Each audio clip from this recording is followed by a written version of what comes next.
the back of my throat is now coated in Adderall, like, residue. So I just, when I joined our little podcasting studio, I was like, oh, hey, how you doing? And Garrett looks at me and goes, yeah, I just tried and failed to snort Adderall.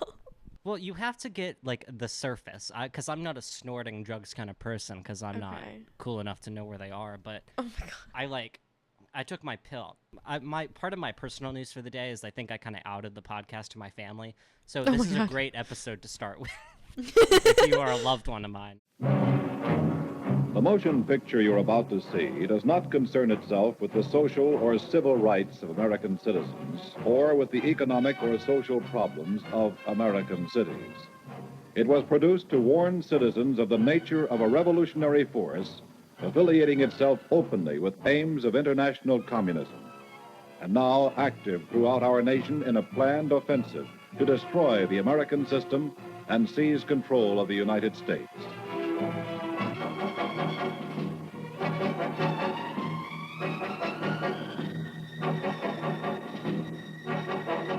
But this is a joke, of course. I don't actually do this. But allegedly, I took my prescribed Adderall, which I have a bunch of because I'm not taking it anymore. And I just crushed one of the pills up. But the problem with doing that is that I crushed it up and put it on the table or like my counter, but I put it in like the middle of my counter. So I have to like leverage my nose to like in the middle of my counter. So I'm like, I'm also doing like a selfie mode, not to like flex it or anything, but just so I can see it.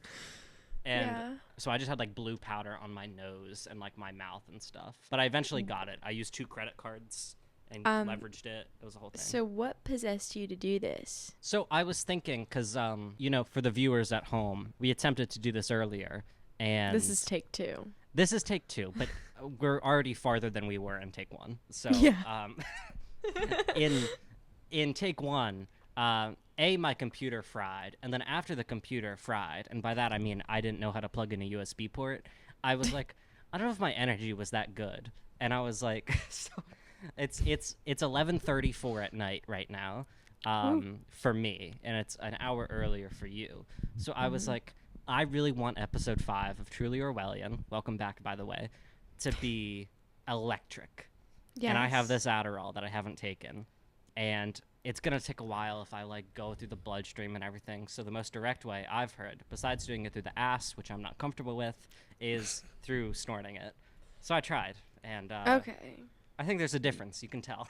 Yeah, I can. You're kind of bouncing everywhere. Listen, it's fine. This is great. How are you doing? What's your news besides the fact that you snorted Adderall? Allegedly. Allegedly. And prescribed. In a video game. Prescribed in a video game. It's prescribed. I'm doing fine. Not much has been going on. Besides the fact that instead of doing schoolwork and stuff, I have now.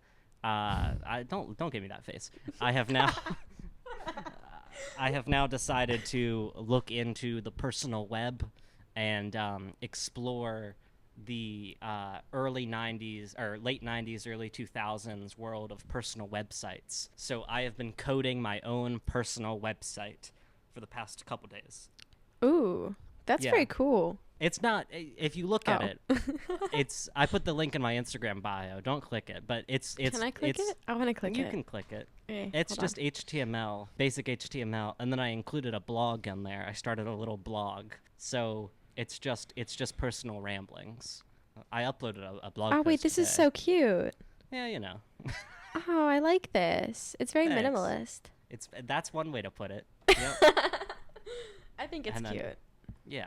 I got a little blog on there. It's a whole thing. Let me look at your blog. What the fuck? What? Wait, I didn't. Oh, King. What? Okay, I'll read your blog later. Okay. It's a journal. It's a stream of thought. It's a beautiful. It's a way where if people are looking to follow me on Instagram and really check out who I am, they can click that and go through the blog and kind of see a stream of consciousness and decide whether or not they want to go through with it. But I'm that's a very basically big been my fan week. Of journaling, so I think this is a sly thing. Yeah. Yes. And I'm trying to toe the line between what I would put in a personal journal, like I have here, is my dad got me this, and it's very nice. It's a leather-bound journal, and I haven't been doing it a lot, but I used to do it, when I was very, very anxious or going through something, relationship, whatever, I would do it. And then I decided, what if I code this and put it on the internet? So now all the crazy thoughts that Ooh, used to LA go in influencer. LA influencer, go up onto my personal website, and everyone who I've ever talked to and I have bad things to say about, they will now be exposed on my personal site. So There's just like a hating on Rachel segment. Just there. that like, would be funny. That would be a good bit to create a whole new subpage on the blog. Yeah. But I don't mention it to you. It's just, I find but it. it's clearly visible. Yeah. That'd be crazy. Yeah. But yeah, how are you doing, Rachel? I'm doing all right. I'm a little sleepy, but that's okay. Oh no. I should have snorted Adderall. Kidding. Would never do that. No. Wow. Well, I wouldn't. so Don't do it.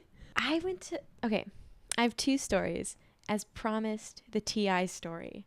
The TI And also story. my trip to Hobby Lobby yesterday with Peter. So first go. off, we took a really fuck-ass route there. It was really bad. We went just like way in the opposite direction and then turned around, and it was just it was not great.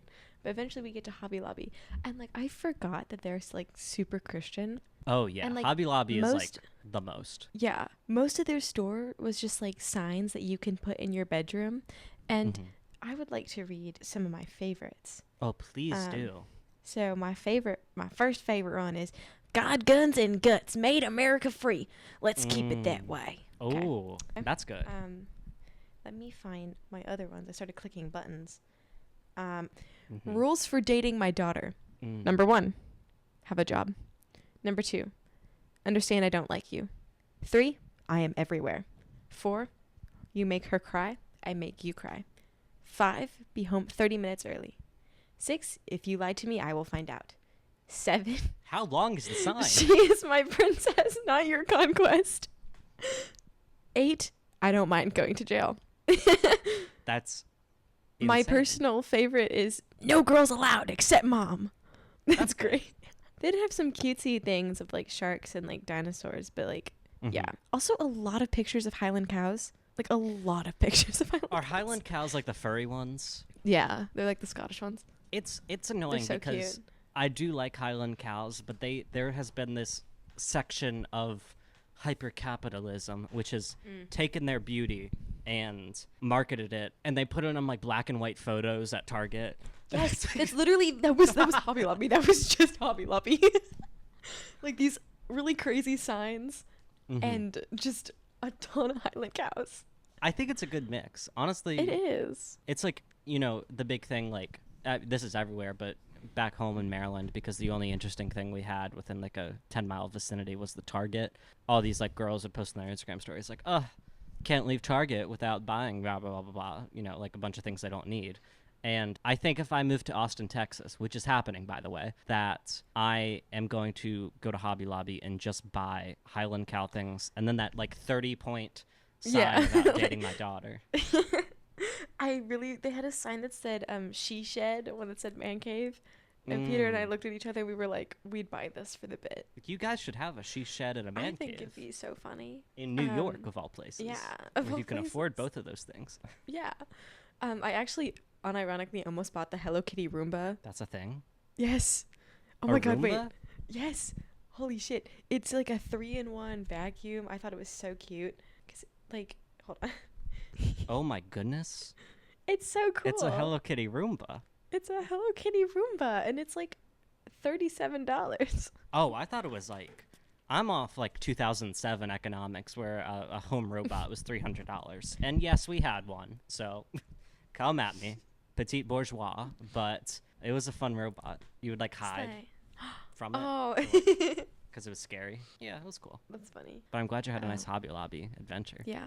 I thought of this podcast so much while I was there. I was like, oh, Garrett would love this.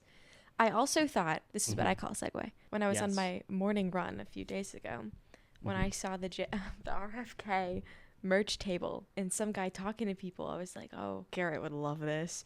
I was so mad because I was gonna like go on my run, and then I was gonna like, when I was done with it, I was gonna go like buy a shirt and like just entertain him for a little bit, come back with some stories, and then they were gone. All sold out. I guess. I mean, I guess they're all actually low key. I was at the library the other day and I passed this person and I look at the computer. Is there on YouTube? And I'm like, oh, like I'm a snoop. What are they watching? RFK Rising. Rising? What is he rising? I don't know what that means. Like a phoenix from the ashes. I guess. Of his two dead family members. Rest in peace. But I guess he, like, I don't know. He has a presence here. And I mean, I guess that merch table was sold out. I think that's a good sign for him. I think Bobby is coming back. Bobby Jr. And we need to have him on the podcast. We do. I was telling my my parents about this, not specifically the podcast, because nobody knows about the podcast. I deny the podcast allegations to everyone I know and love, except the truly Orwellian fans. But I was talking about like interviewing people because I think it's fun, and I was like, yeah, I would interview like Robert F. Kennedy Jr. And they were like, oh, really? And I was like, I have no morals when it comes to content. I don't care.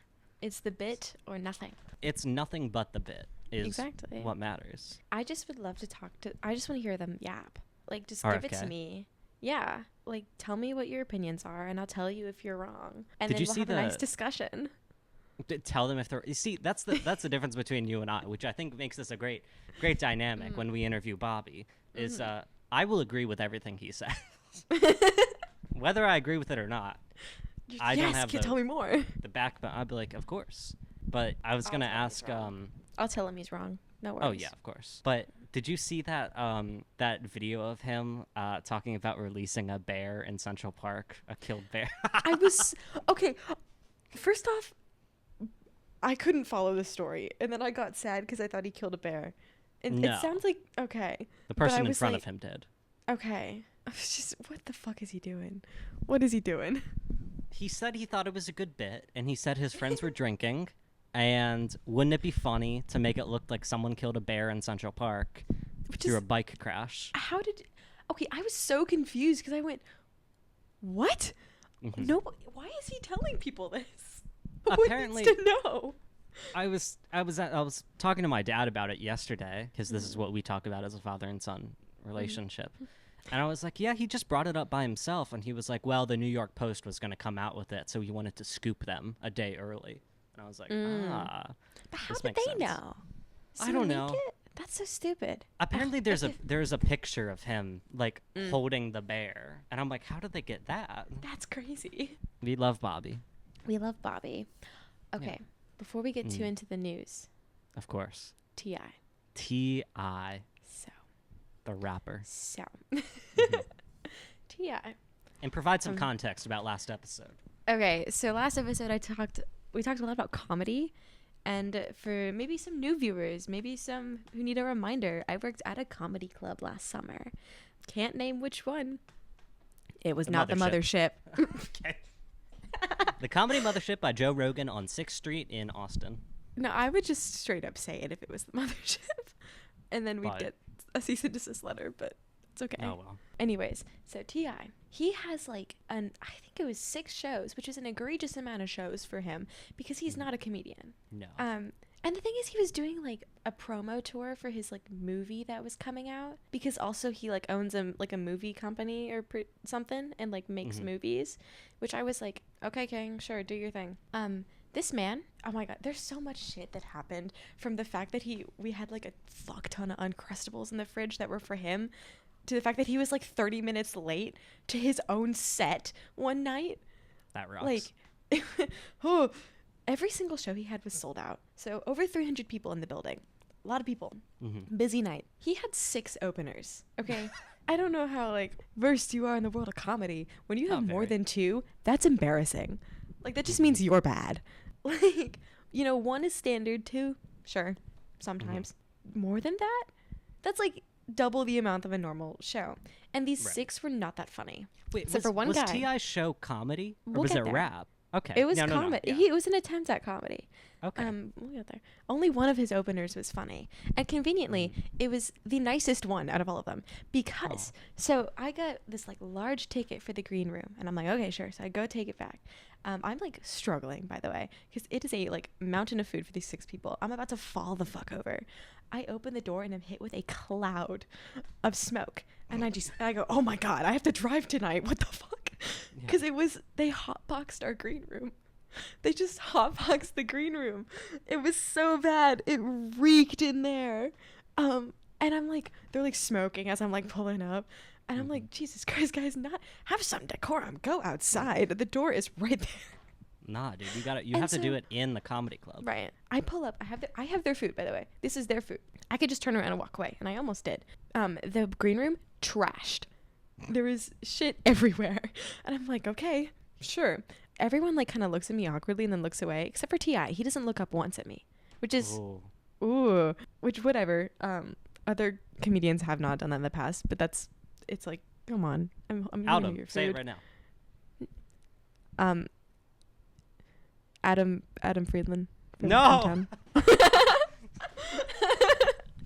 That's who we're ripping off here. You can't shit on him. We're ripping the show off.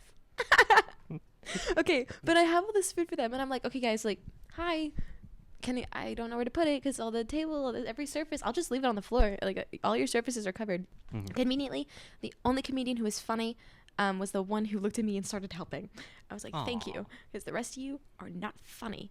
And one of the guys, I swear to God, he was standing up in front of them, and he was, like, trying to get T.I.'s attention by, like, making jokes and doing bits and, like, practicing his set, I guess. Mm-hmm. T.I. was not budging. And then, like, I walk out there later, whatever. He's, like, up there doing the same bit, and no one is laughing. Aww. I was like, oh, poor guy. Poor guy. But like, I go back to the back, and I look at everyone who I'm working with, and I'm like, yeah, they hotboxed the green room, and then they were like, no way. They didn't believe me, which is like, I wouldn't fucking lie, but okay. Later, one of my coworkers who's like our age, he goes back there. Because I'm like, I'm not fucking do that again. No, they were rude. And he comes straight up to me, goes, yeah, Rachel, they rolled up a blunt right in front of me. And I was like, okay. Oh, and this is the last bit to the story. Mm-hmm. Is they were just kind of like rude and disrespectful the entire time. They also went up to my manager and asked if they knew any VIP clubs. Oh. Which they like, I don't know. Yeah. No. But anyways, so a normal shift at this comedy club on like a Saturday or Saturday is like 5:30 to like 12:30.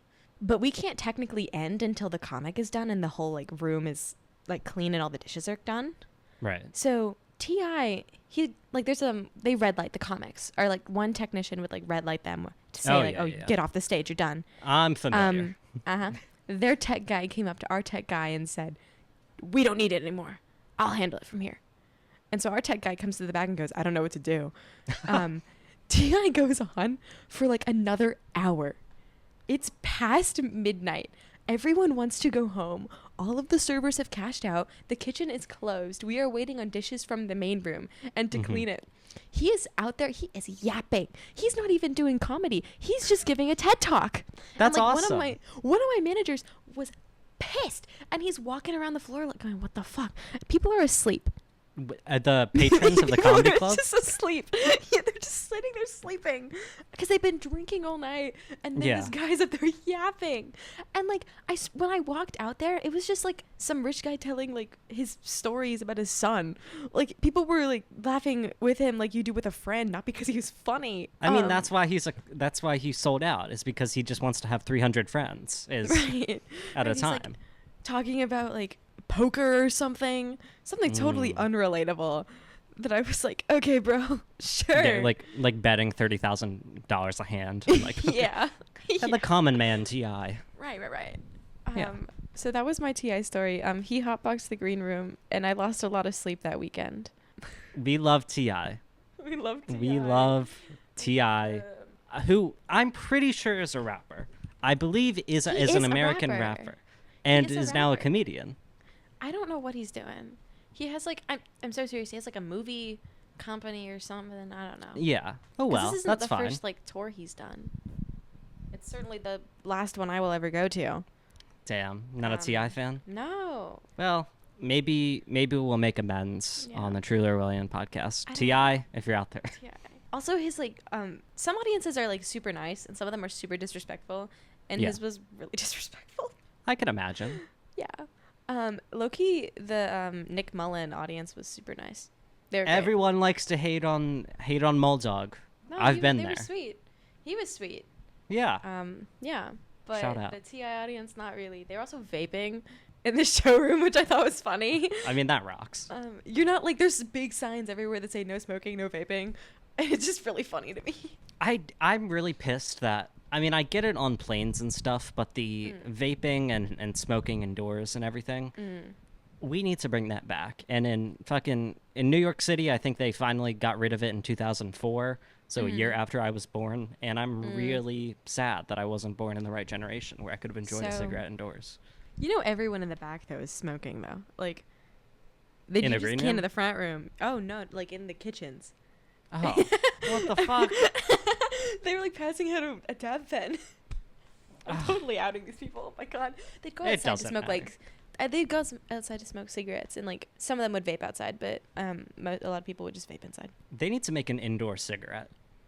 That's called an e-cigarette. No. They need to make a cigarette where there's actual fire, and it's the same experience except it's allowed indoors. Okay. So get on that. Elon, Peter Thiel, Elon, whoever. There is Elon news, though. There is Elon news, and I still don't understand.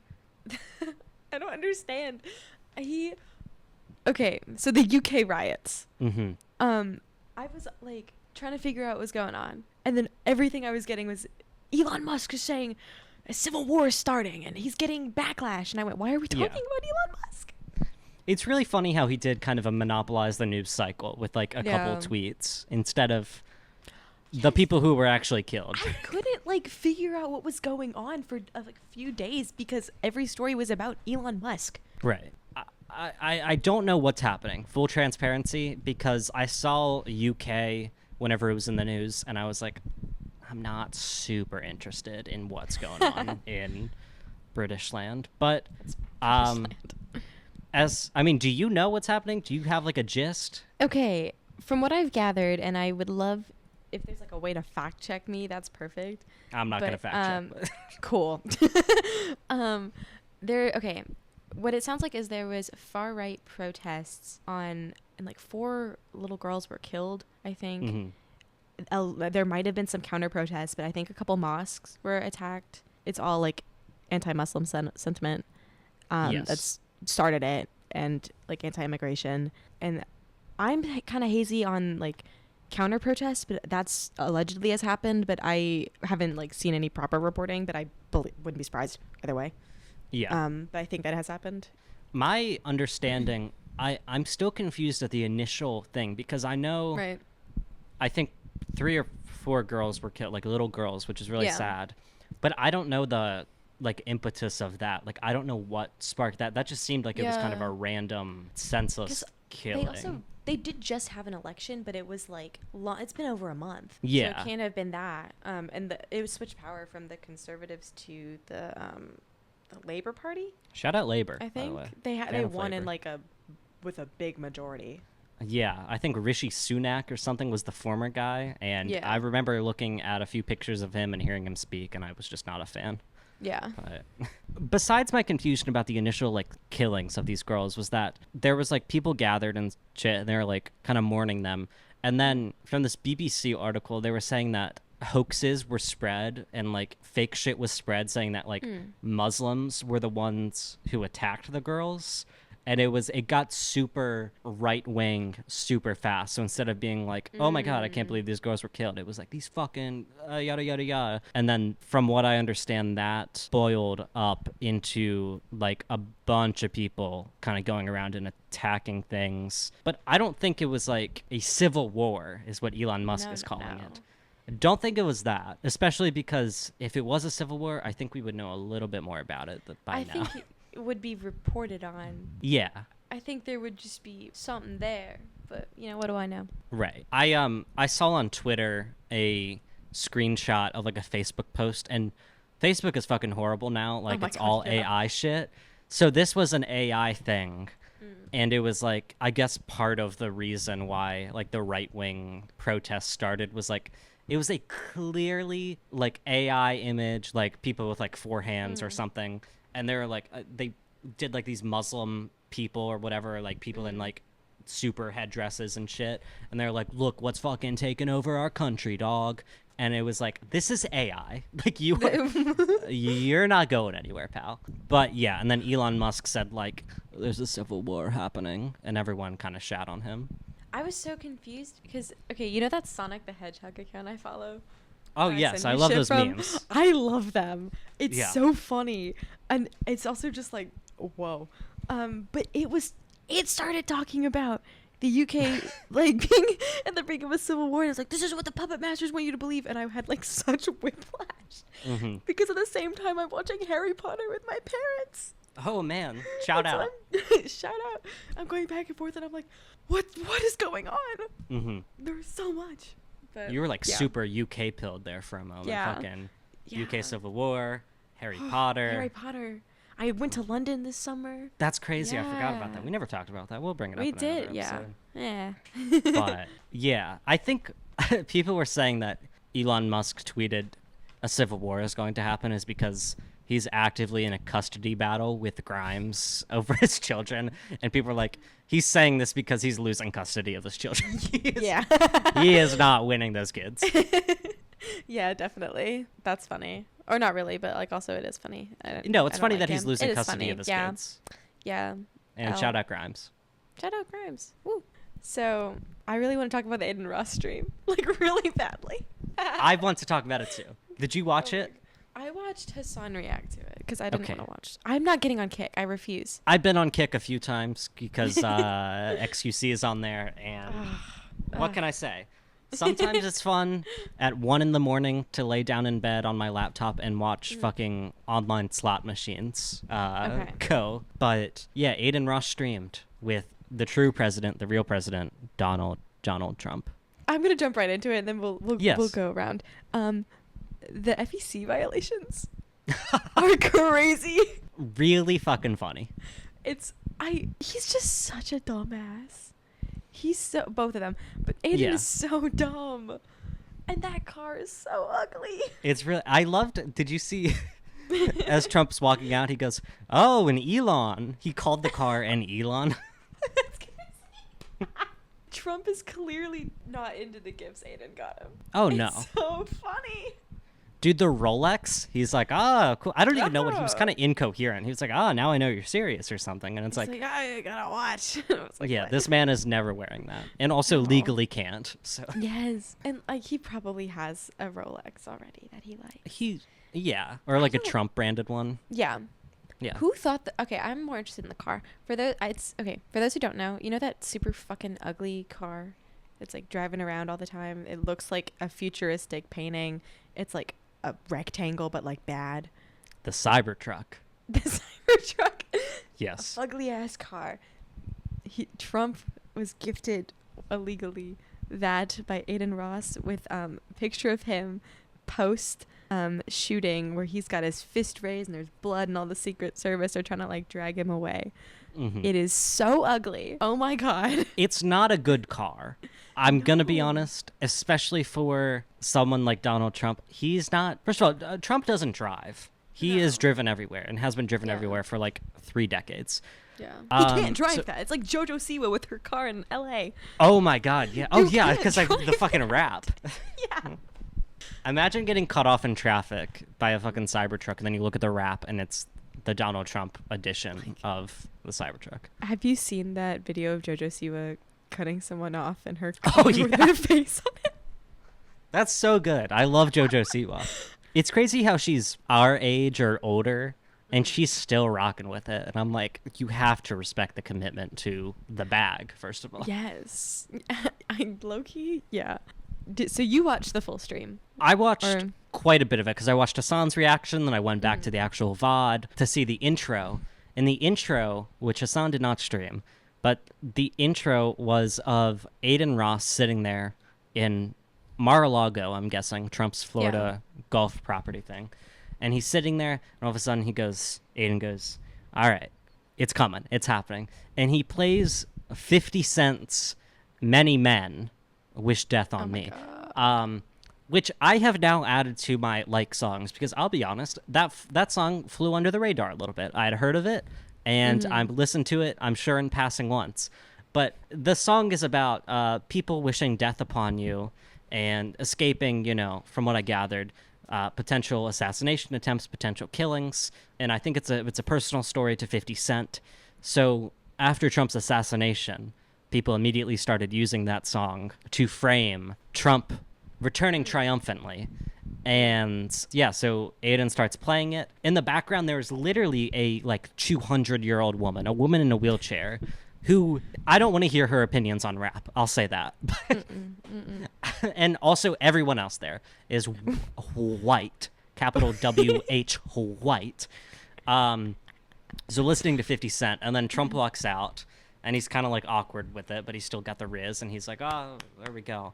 And then they go about it. So yes, I did go back, and then I watched XQC's explanation for his involvement in the Trump stream. There? Why? It's a good question that many are asking. And XQC, of course, we've mentioned him on the podcast. He is a famous streamer. He got $100 million to stream on I won't say pedophile website, but a website that has held some questionable people on there. Kick.com, and also owned by a gambling company. So, and I've been a passive fan for XQC for several years now. And he was there in the background of the stream, apparently helping with production, which is really funny that there was production involved, if you can believe it, in that kick stream. Yeah. Before he's introduced on stream, which according to Felix, XQC, was just in passing, he wasn't meant to be on camera. You can see X's arm adjust a microphone a little bit, and he's got his fucking AP watch that's worth $300 grand, and he's fixing Trump's microphone. But yeah, it was a great stream overall, filled with actual illegal violations. I want to know what that conversation was like to get Trump there, because that was so weird and awkward, and Trump did not want to be there. No, it was funny, but then he also mentioned his son Barron, and he was like, my son Barron, told me about you. So that begs the question, I guess Barron Trump, the, 17, 18-year-old, is an Adin watcher. Oh. Did he watch, the Dream SMP? Was Barron Trump there for the fucking Lamanberg? Holy shit. What side of Twitter is Barron on? We don't know. Was he a Goggy stan? These are the important questions we have to ask. Oh my god, wait. I remember, I think it was we were going to get food. And I opened Twitter for the first time in forever, and I just watched the Minecraft community blow up. Oh yeah. As I scrolled, and it was just worse and worse and worse, and it's so bad. My experience with modern day Minecraft is seeing the rise of the Dream SMP, and then having two tabs open at the same time, because Dream was, I think, streaming on Twitch with 500,000 viewers, and then Hassan was streaming with 100,000 viewers, and this is during January 6th, the riots. That's crazy. Yeah. You got both the good news. You got great news there. Both good news on both sides of the screen, because true patriots, and then the fucking takeover of whatever fucking thing that Dream or Wilbur Soot had, who apparently bites people now. I don't know. That was crazy. Yeah. That's what I opened Twitter to, and I was like, what the fuck? That's a great day to open Twitter. Yeah, post intro to comparative politics, needing a good gossip session, opening Twitter, Wilbur Soot bites people. Yeah. Great way to end the day. Not to minimize the damage there. I could have told you that from a mile away. Looking at him, he's got the vibe of it. Everyone's like, "Oh, fucking indie sleaze British rocker," and I'm like, "That man, gross." Is and apparently, actually gross. He doesn't. Yeah. I mean, neither do I. But I made my bed, kinda. Doesn't clean his apartment. Has mites living in his place. Allegedly, maybe. That's crazy. But Adin Ross's stream with Donald Trump. By the way, I don't think we mentioned it. The FEC violations were, the truck and that. But the thing is that you can't gift a candidate over a certain limit of money and they're considered like donations and gifts because he gave them directly to Trump instead of through like a super PAC or something. And everyone was mad at, I think, Hassan, because Hassan was like, wait, that's illegal. And everyone's like, you fucking idiot. And then this Rolling Stone article, which covers it, is like, yeah, the Trump campaign is like contacting the FEC to figure out their next steps. And everyone was like, oh, I guess he was right then. Do you think Trump knew that when he took this stuff, or he just like... I think he knew that he wasn't going to actually accept them, and whether that was because of his knowledge of FEC violations or his personal taste. Like, I don't want a fucking Rolex from this loser. This man-child in a Make America Great Again hat and that suit. Oh my god, Adin Ross, I don't know what fucking happened to him. He is not, like, looking too hot. No. I don't know if he ever was, but the fit... No, he the was tailoring. He wasn't very cute. No. But now it's like worse. Now he's fully gone on the right-wing grift, which is incredibly funny. It's just an incredibly funny, because he is such a dumbass. And that was like years back, it could have been endearing. There was like, it was post Andrew Tate getting arrested. He called Hassan answers, and Adin's like, I want Trump back in office so he can pardon Andrew Tate. And Hassan was like, you really think a British citizen in a Romanian prison can be pardoned by Donald Trump? And he was like, yes. How did they get Britney from Russia? And I thought he meant Britney Spears, not fucking Britney Griner. And Hassan was like, well, she's a U.S. citizen. There was a trade. And he was like, ... like you could hear the wheels turning. Yeah. And he was like, oh. My favorite clip of Adin is him discovering what fascism is. Have you seen that? I think a while ago, yeah. Yeah, where he's like, what is this fucking fascism, all that stuff. And then he like starts reading through, and then all of a sudden he clicks like examples, and it says like the Nazi Party, which is like the 3 words that he can read, and he's like, yo, chat, what the fuck? Anyway, Kamala picked a VP, and dare I say it, I'm libbed up right now. I'm pretty libbed up. I'm a lib. I'll say it. I think we're libbed up. I think the country is libbed up, and we can go to brunch right now. Kamala Harris on today's Friday, Thursday, Wednesday or Tuesday of something this week. One of the days, announced Tim Walz as the vice presidential pick for her 2024 campaign. Yeah, how are we feeling, Rachel? Good pick. He seems like a nice guy. He just seems like a happy old man. I was like, yeah, okay. Yeah. Eat, king. I don't know. Peter said this to me, and I was like, slay, I guess. He like was fighting so hard for abortion that Nancy Pelosi told him to calm down. I could see it. Which is crazy. I haven't read that much about him, because I think I read like 2 takes of his, and I went, I can pretty much tell you what the rest of your takes are. And then I like moved on with my day. But I'm glad. I think he's a good pick. He's passionate. Good pick. Smart choice in the Democratic Party. Nice guy. Or seems like a nice guy.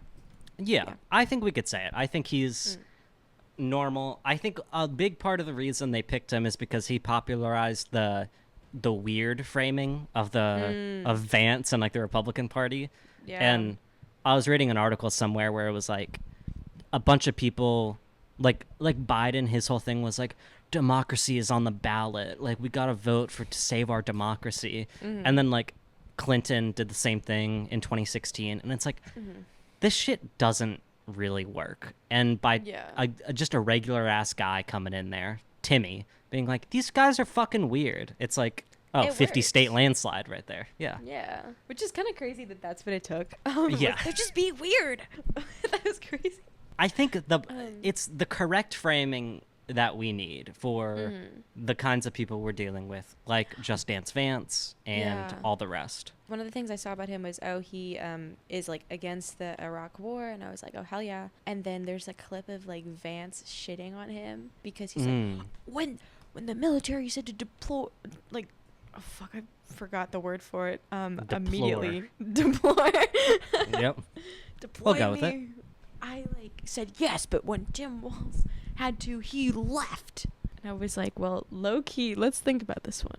Because that just says to me that you didn't go anywhere or do anything. Because most of the guys who go overseas come back, they're not really in support of what's going on over there. That just means you have a desk job. And if you are in support after fucking going overseas, that's crazy. I'm concerned. I'm very concerned. One of the guys I worked with was like pissed off he didn't get sent to like the Middle East. Because he was like, I want to be where the action is. And I was like, that's crazy. Get out of the office. He would fix it. He would fix everything. Yeah, he was like, I didn't get to go anywhere interesting. And I was like, dude, shut the fuck up. Count your blessings, oh my God. dog. For real. That's what, like, I was reading some article and people were like mad at Tim Walz because, yeah, he didn't like see action, I don't think, and he was in the Army Reserve. And people were like, well, that's what the Army Reserve is for, is you're reserved for for actual emergencies.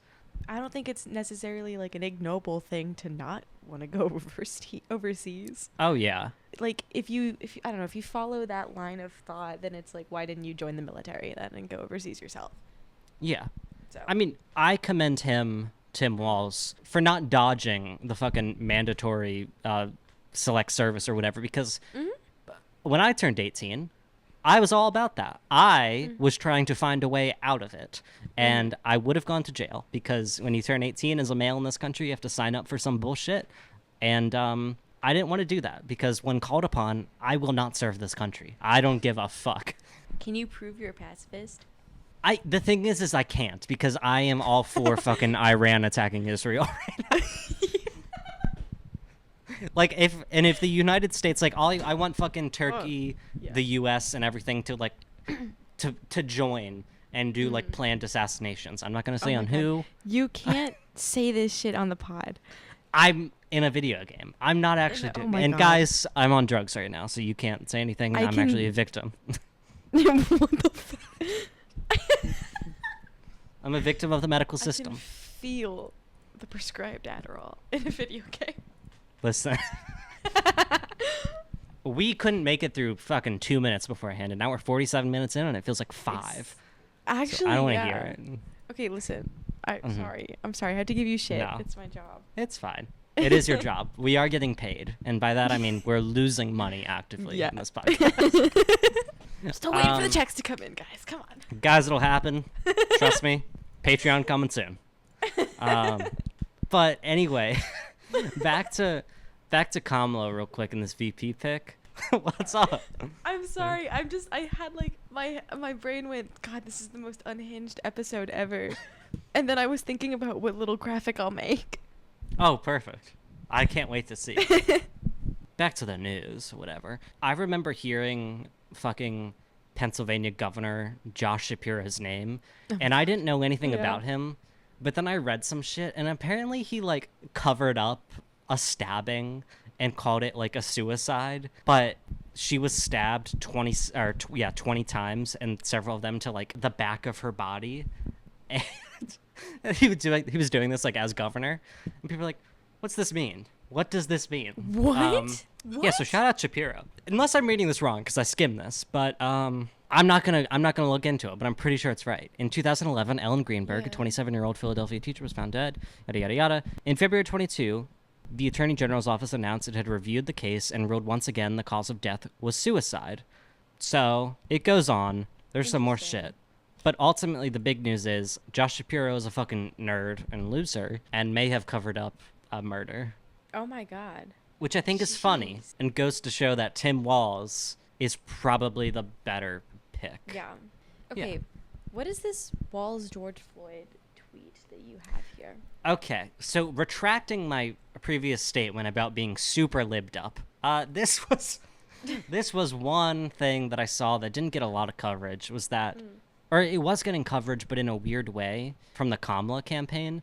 And they were saying, like, they were, like, quote retweeting Trump or something, who was like, oh, yeah, Tim Walz is crazy, whatever. But then they were showing a video or a phone call that he had with Tim Walz about how he was handling the Black Lives Matter protest of George Floyd.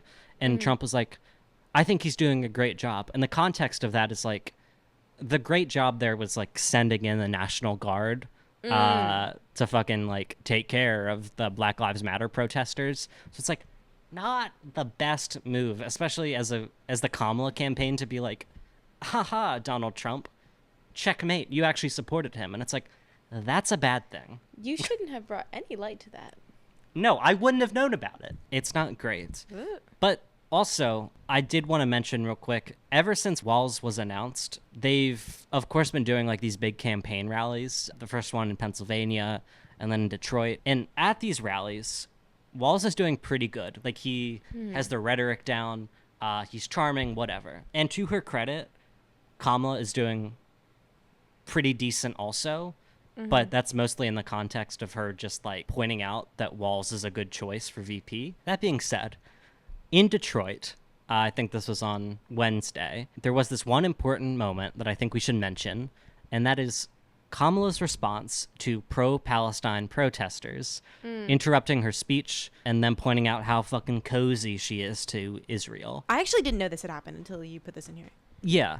This was only for the true Kamala heads who were watching the debates or watching the fucking rallies. Yeah. But anyway, at the Detroit rally, the pro-Palestine protesters, they're chanting out, Kamala, Kamala, you can't hide, we won't vote for genocide. Okay? That's a pretty common phrase. I have heard this phrase for months now, going on a year. I have chanted this. I've been to protests where they have chanted this or some variation of this. This is not new. Yeah. That's the important thing. The we won't hide, we won't vote for genocide thing. That's not new. But knowing the likelihood of a response like this, and potential pushback, especially at a high energy rally, I guess the Democratic Party just does not have a line prepared, because Kamala, among a few other things that she said, I think probably the worst, most condescending response you could have had to the protesters, which is, if you want Donald Trump to win, say that. Otherwise, I'm speaking. That's, oh my God. Okay, it's so when bad. I read the article, I was like, I saw that and I went, okay. Yeah. What do you mean? And I simply didn't right over my head, and then I moved on with my life. Yeah. Holy shit. Oh, yeah, it's bad. That was her fucking... After months, we've been to these protests where they're fucking chanting very similar things. The Democratic Party does not have a line for this, I guess. They're not like, we understand, we're actively working towards something. We're reevaluating our relationship with Israel. Hopefully they're never going to say that. They're never going to say that, but they could, like, pretend. They don't have a sympathetic line to the thing. Like, oh my God, I don't want to sound like heartless. There's so much they could just do that, like, since they clearly cannot support Palestine, which is disgusting, given everything that's happened in the past several months, just fucking lie. Oh my God, you're clearly not going to do anything. Just don't make it worse. When she said that live, I got very much like Hillary Clinton 2016 flashbacks, where she was like, oh, Trump supporters are a bunch of fucking deplorables. They fucking suck. Yada, yada, yada. And oh my God. I don't know, how is this your line? How is that That's your like, line? That didn't work the first time it was done. No. Let's think about this. Let's think about this one. Because there's so much wrong here. There's so much. First off, she comes across, like, in a lot of the campaign stuff, as very human. Like, very real, which is very good. That's good. A lot of politicians don't. But she just alienated a ton of people that, I mean, maybe they could have been swayed, maybe not. But, like, the last thing you want is people to feel alienated and alone. Yeah. Now there's no chance with that. And also, what the fuck kind of response is that?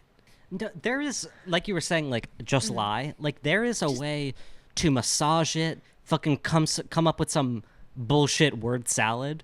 Exactly. Just to show some fake sympathy. But to be like, otherwise, I'm speaking. But some context here is, she is saying this in Detroit, of all places, which is a state, it's in a state where over 100,000 people voted uncommitted for Biden in the primaries over his unconditional support for Israel. So if you're in Detroit and you know this shit is happening, how do you not have the line? I don't understand. And also, in February, a poll said that over half of all Michiganders supported a ceasefire, which I'm sure has only gone up since then. And Detroit has one of the largest concentrations of Arabs and Muslims in the United States. Kamala can be so fucking close to getting it. She can be that human person. She can be more human than Hillary. The Democratic Party can be so close. They were fucking with it with Walz and fucking axing Shapiro and doing all this shit and axing Biden. But then they have these major fucking fuck-ups on like national television. That cost them. I don't know. Like at Kamala's rally, like that just fucking... Yeah.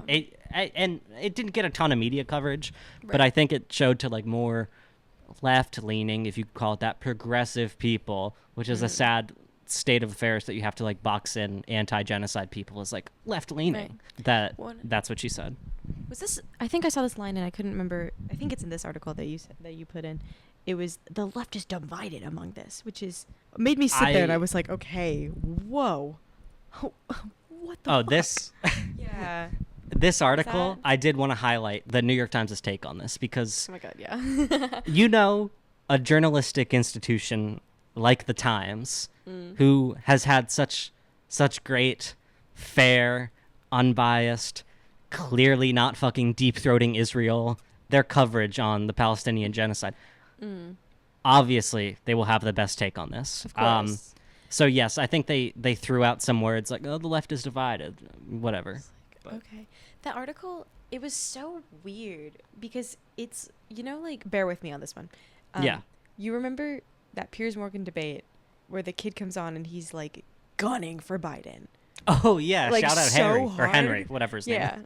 Yeah. This is what that is. Like, yes. I had major flashbacks to that. I was like, what am I reading? I'm so confused what the point of this is because I couldn't tell what the point was. It was just like writing so hard for Kamala. Yeah. Yeah. It's like fan fiction for the Democratic Party, basically. Yeah. And I did pull one quote from it.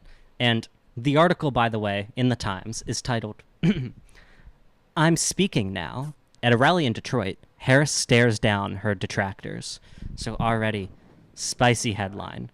Everything's going well. But at the very, very end of the article, there's a quote, which I think really encapsulates the sort of fan fiction dick riding of the Democratic Party and how Harris is, so slay queen.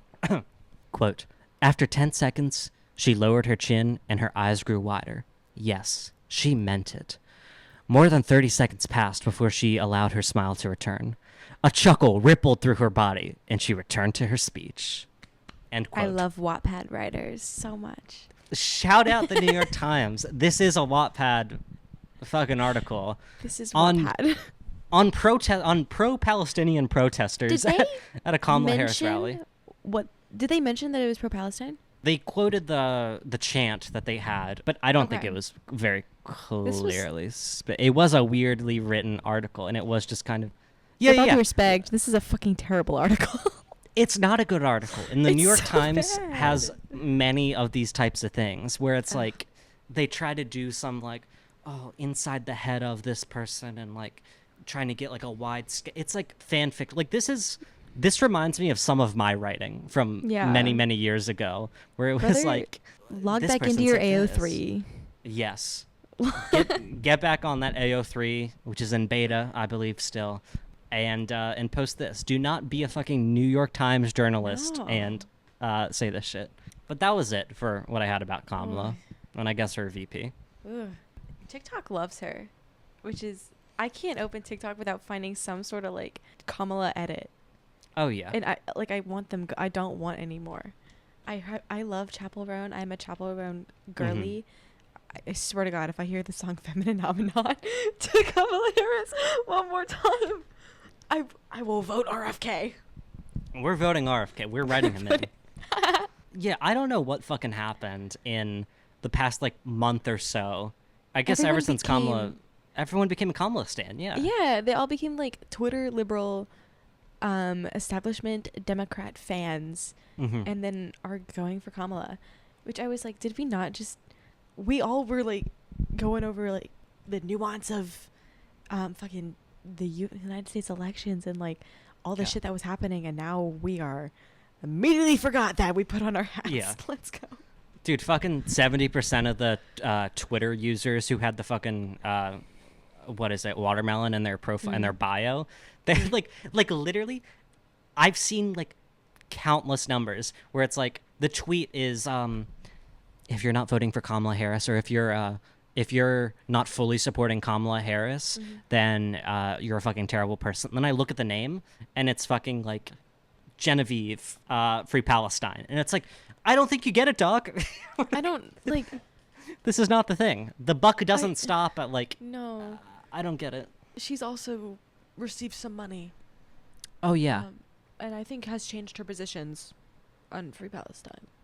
She's definitely, yeah, because like months ago she was like ahead of Biden, was like, we're actively calling for a ceasefire, and then fucking Israel just killed the fucking Hamas ceasefire negotiator, and she's still like, settle down, everybody. Just say you're voting for Donald Trump. Yeah. Oh my god, I don't know if there's this like stupid trend with are you familiar with Chicago the musical? The gun, that song? Yeah, yeah. For the gun. Yeah, I keep seeing that with her. And it kills me every time. And all the comments are like reactions to it are like, seeing a Chicago edit that just altered the course of my life. And I'm like, if that Kamala Harris, Donald Trump Chicago edit altered the course of your life, please sit down. Just like, do not leave the internet. Yeah. Touch grass. Read a book. Oh my god. I'm over it. Yeah. We could quickly touch this because we mentioned it. Was that Israel did kill? This was I think even before last week's episode, but Israel kills the lead Hamas political leader and ceasefire negotiator Ismail Haniyeh. I believe I don't know how you pronounce it. And in response, this is why people are like, World War III is Iran, where he was killed, promises harsh punishment, and the Organization of Islamic Cooperation says Israel is fully responsible. So there's some question about it. And also Iran told Egypt to stay clear of their airspace for a few hours on Thursday because they're practicing military drills. So oh shit. Stay tuned, I guess. Ooh. That in context of the new evacuation orders. Oh yeah, we didn't even. Oh my god, we did not go to that. No. From Al Jazeera, so Israel sad. issues new evacuation orders as safe areas of Gaza under attack. Yeah. So all those fucking Instagram infographics that Zionists were reposting of like, Israel is actually providing safe areas for Gazans and Palestinians. Hey, motherfucker, they're not. They're attacking those safe. too. They're not a safe. place. No, they're not. What happened a few months ago? Like, come on. Yeah. Anyway, all to say that shit's not going well. No. And also there was a not funny, but funny in the context of being crazy, New York Times article about Israel recently, where they're fighting for the soul of Israel, and it was about a uprising of IDF soldiers against like the IDF like main ranks, because the main people were like, hey, don't rape the Palestinian prisoners, like lay off of that. And the New York Times article was saying like, IDF soldiers are fighting for the soul of the nation. And I'm like, is the soul of the nation raping Palestinians? Like, is that the soul? Is that what you're claiming? Are you serious? That was the thing. Holy shit. Yeah. But yeah, that's all I got for that. God. Jesus Christ. What a world we live in. What a world we live in. But that's in Israel. That's in Iran, Egypt, other places. Back home, though, we have, of course, we have the crazy shit, the VP pick, everything else. But I think we could cap it off here. Is Pete Buttigieg's husband, Chasten Buttigieg, is taking after XQC, I think, a little bit, because according to a tweet, and I looked at the financial things for it, per Secretary Pete's financial disclosure, Chasten, his husband, took home $6,755 in gambling winnings from MGM, National Harbor, and Grand Traverse Resort and Casinos in 2023. So, Chasten, shout out Chasten. He's a true gambling warlord. He's living his best life. He's living his best life. I think we could say it. Sure. Maybe he shouldn't be gambling, but that's neither here nor there. Listen, it's not illegal. It's fine. True. It's not Pete's money, probably. I don't know. Well. So yeah, like $6,000 there, and then as I was looking for the actual receipts for it, I couldn't find. I eventually found the 2023 document, but I found the 2022 document, and Chasten is not a new gambler because in 2022 he took home $5,000. So this just goes to prove Chasten is on top. He's making money moves. He earned like $2,000 more this time. So shout out Chasten. Damn, go Chasten, yeah. I guess. Yeah. I totally thought that you had like his Twitch page linked there when you said that he was taking after XQC. Wouldn't that be great though? That would be crazy. The Chasten Buttigieg kick.com gambling sponsorship. Oh gosh, Let's make it happen, folks. Let's make it happen. That was it. I hope this episode was fine. I'm clearly not with it. I'm clearly in the throes of an Adderall come up and come down. So I hope this episode was bearable. You know what? It's okay. It was a silly episode, and that's all that matters. It's a silly episode, and hey, we hit our fucking time. So I don't want to hear it. I don't want to hear all the complainers, including my co-host. I don't want to fucking hear it. I don't want to hear it. If I talk too much, fuck you. When have I ever said that? Fuck you. Bitch. Fuck you. Fuck you. I snorted Adderall for the good of the podcast, allegedly. I never said you shouldn't. I never said you should either. Well, But what we should be doing is sleeping. we should be doing a sleeping. So that's what I'm going to do after I spend the next 6 hours editing this podcast. Oh my god. Oh, dude. No, it's fine. I'll upload it raw. Who the fuck cares? That'd be there's just like several minutes of me not knowing what I'm saying. That's just, fine. Like, left in there. Don't let them know. Every podcast we upload has been raw. Yeah. There are no edits. We're this There's good. no edits. Yeah. Yeah. Anyway, gang, this has been episode 5. I don't think we said did we say the episode number at the beginning? No, it should be. I think we should dub it 5.1. 5.1. As the take 2. Take 2. At least verbally, we're going to call it 5.1. Yeah. I'll probably forget about that when I name the episode and the actual thing. But episode 5.1. Let's go. Subscribe to our Patreon for the 4 minutes of technical difficulties we recorded like 7 hours earlier. But yeah, rate us 5 stars. Please rate us 5 stars and leave us a review. Please, if you leave a review, I'll read it and I'll give you a funny accent while I read it. Rachel will give you a funny accent when they read it. Okay? What more can you ask for? Exactly. Yeah. Also follow us on all the socials. Yes. Woo. Huge. At Truly Huge. Orwellian. Yeah. Anyway, guys, thanks for tuning in. Bye-bye. Bye.